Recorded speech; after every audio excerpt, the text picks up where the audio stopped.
अगर आप restaurant manager हैं, सुपरवाइजर हैं या फिर इंचार्ज, तो मेरा एक सवाल है आपसे कि एक रेस्टोरेंट मैनेजर को डेली बेसिस पे कौन कौन से केपीआई ट्रैक करना चाहिए और एक सक्सेसफुल रेस्टोरेंट मैनेजर वो कौन से टॉप 5 केपीआईज डेली बेसिस पे फॉलो करता है।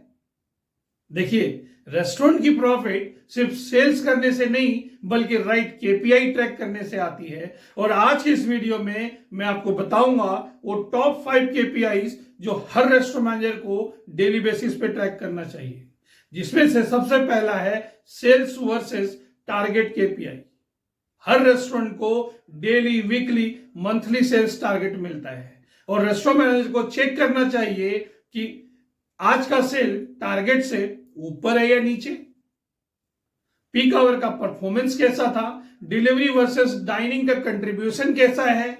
इसे ट्रैक करने का फॉर्मूला है actual sales divided by targeted sales into 100। मान लीजिए कि आज के आपके रेस्टोरेंट का एक्चुअल सेल्स 30,000 रुपए है और आपका टारगेट सेल 35,000 का था, तो इसका क्या होगा एक्चुअल परसेंटेज?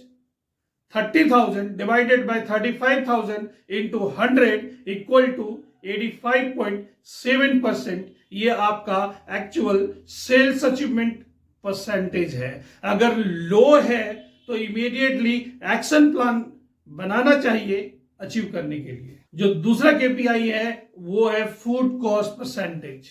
ये किसी भी रेस्टोरेंट का हर महीने का सबसे बड़ा एक्सपेंस होता है। ये बताता है कि आपके रेस्टोरेंट में फूड सेल करने के लिए रॉ मटेरियल पे कितना खर्चा हो रहा है। इसका निकालने का फॉर्मूला है food cost divided by food sale into 100। मान लीजिए कि आपके रेस्टोरेंट का फूड कॉस्ट 3 लाख रुपए का है और फूड सेल 10 लाख रुपए का है, तो फूड कॉस्ट परसेंटेज कितना हो गया?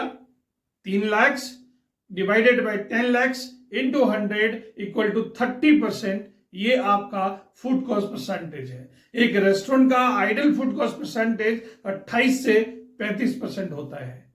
और अगर आपके रेस्टोरेंट में फूड कॉस्ट ज्यादा आ रहा है तो हो सकता है कि ओवर पोर्शनिंग हो रहा होगा, वेस्टेज हो रहा होगा, थेफ्ट हो रहा होगा, एसओपीज फॉलो नहीं कर रहा होगा। ऐसे में मैनेजर को कंट्रोल करना चाहिए।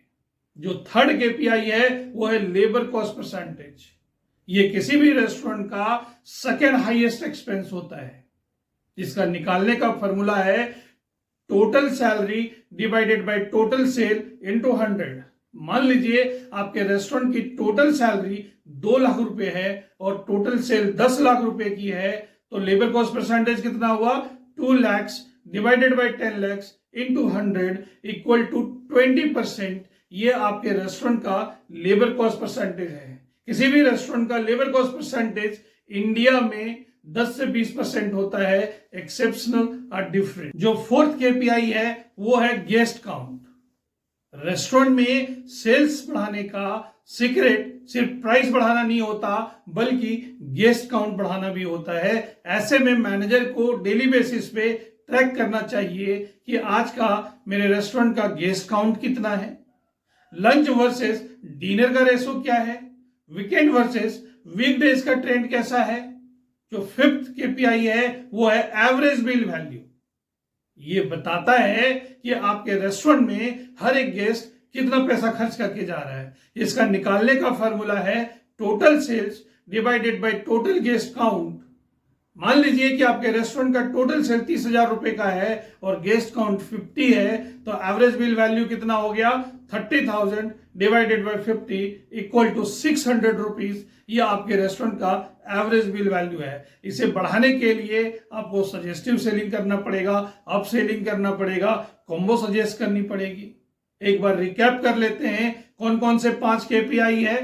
पहला है सेल्स वर्सेस टारगेट केपीआई, दूसरा फूड कॉस्ट परसेंटेज केपीआई, तीसरा लेबर कॉस्ट परसेंटेज केपीआई, चौथा गेस्ट काउंट और पांचवा एवरेज बिल वैल्यू। अगर आप अपने रेस्टोरेंट में डेली बेसिस पे ये 5 केपीआई ट्रैक करते हैं तो ऑटोमेटिकली आपके रेस्टोरेंट की प्रॉफिटेबिलिटी बढ़ जाएगी।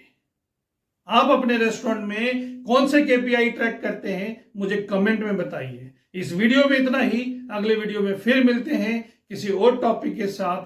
Till then keep learning and thank you for watching this video till and.